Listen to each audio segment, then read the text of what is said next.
What's up? Today, let's talk about mechanics. It's 2023, basically. It's season 9, and everybody's wondering if they have good mechanics these days.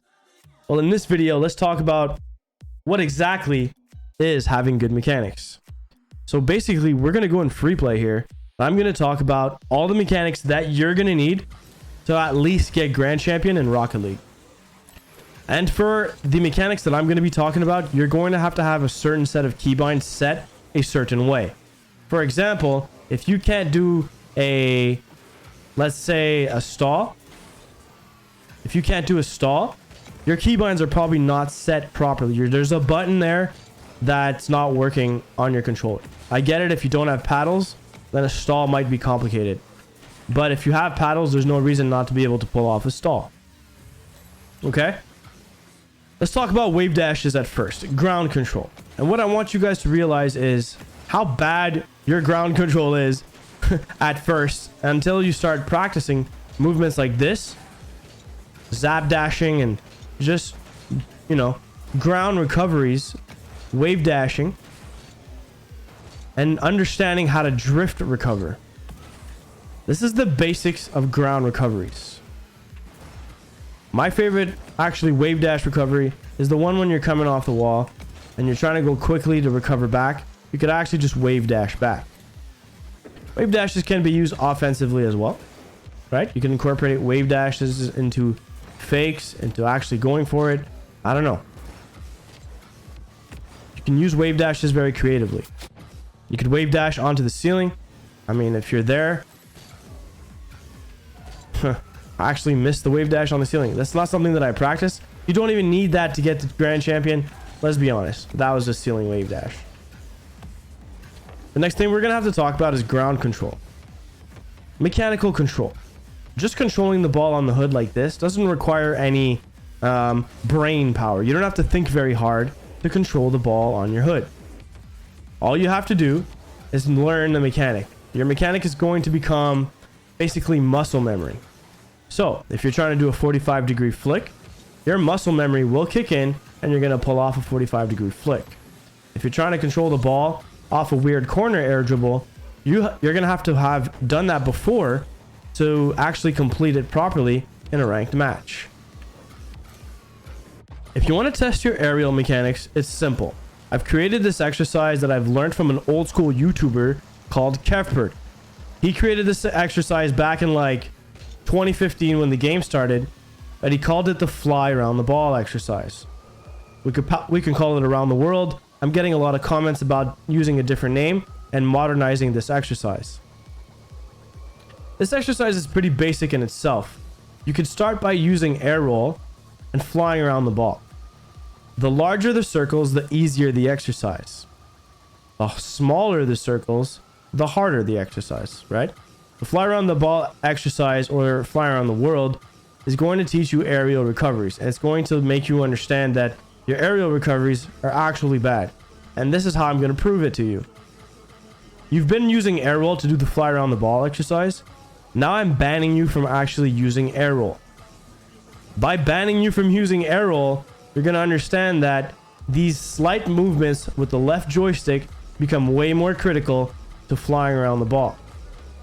I can do this because I've done this for at least 100 hours. If you're saying that you haven't done it for 100 hours, well, you've probably done some other mechanical control for another period of time. Okay? So once you get good at that, getting good at that, you start off wide. Start with wider circles and get in closer. But that'll help you with your aerial control for sure. So when you're going off the wall, and let's say you have to adjust to like some weird ball, I don't know, like that was a bad example, but say you had to adjust to like some weird ball that, I don't know, is like not going where you want it to go. What you're gonna need, that was just a simple reset, but what you're gonna need is aerial control. Like right here, I'm kind of using a little bit of fly around the ball exercise to get to that ball off the wall. Also, like a flick like that, what I just did there, what do you guys think is happening when I do a shot? Like, that's a bad example, but the shot that I just did there is kind of like a flip cancel to non-flip cancel, right? This shot here. I'm flip canceling, but I'm not. I'm gonna try to time it so we shoot it in the net so it goes into slow-mo mode. Oh, I want to time it. Like right there. Let's look at that movement. Is it really just a side flip flick? Or a side flip? Or is there more going on? Let's see. There's way more going on than a side flip there. There's a flip cancel.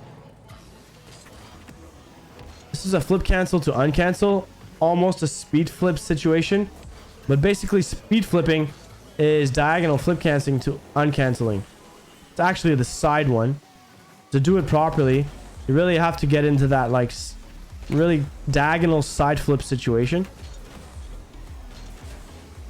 But really what you're doing is trying to flip cancel to uncancel your stuff, but like really quick. You can't already be going supersonic, it won't work. So you kind of have to be going before supersonic to supersonic. Okay? But once you learn how to speed flip, imagine air rolling before a speed flip and flicking the ball. You've just created the Moxie if you do it like that. Because a Moxie flick, people are saying it's air roll to backflip. I don't think it's just an air roll to backflip. Sometimes you can air roll to like flip cancel, kind of like that. So let's really pay attention to the mechanic here. But it's basically an advanced 45 degrees. So if you're saying you're advancing with your 45 degree flicks, try to incorporate a diagonal flip cancel or pre-air roll before your flick. So if I'm trying to snipe that net here, I mean, it depends on where the ball is on my car, because where the ball is on your car will depend on what kind of flick you can do, because you can't do a 45 if on the left if the ball is on the right side on your car, right? So what I want to do right now is set up for like a high flick, like across the field, right? So what I want to do here is try to get a lot of height, but I got to be kind of moving at a certain speed to get some height. You can try to get just a simple backflip, but really I want to get some height and power at the same time. So yeah, I mean, the basics of Rocket League is recoveries. Like I said, you definitely are going to need learn how to do fast aerials. Fast aerials to double taps are very important. Like if you're not doing fast aerials, this is a perfect example of a fast aerial. Boost through your whole aerial, double jump. That's why your keybinds have to be set properly. Look into a keybinds video to set up your keybinds. This is not a keybinds video. This is a mechanical video. But yeah, we talked about all the mechanics you're going to need to actually get Grand Champion in Rocket League. You're not going to need resets, power shots, boomers, rotations, right? Hit the ball, rotate. It's that simple. Hope you guys enjoyed. I'm Joey. See you guys next time. Peace out. Perfect, boys. That's my mechanical video.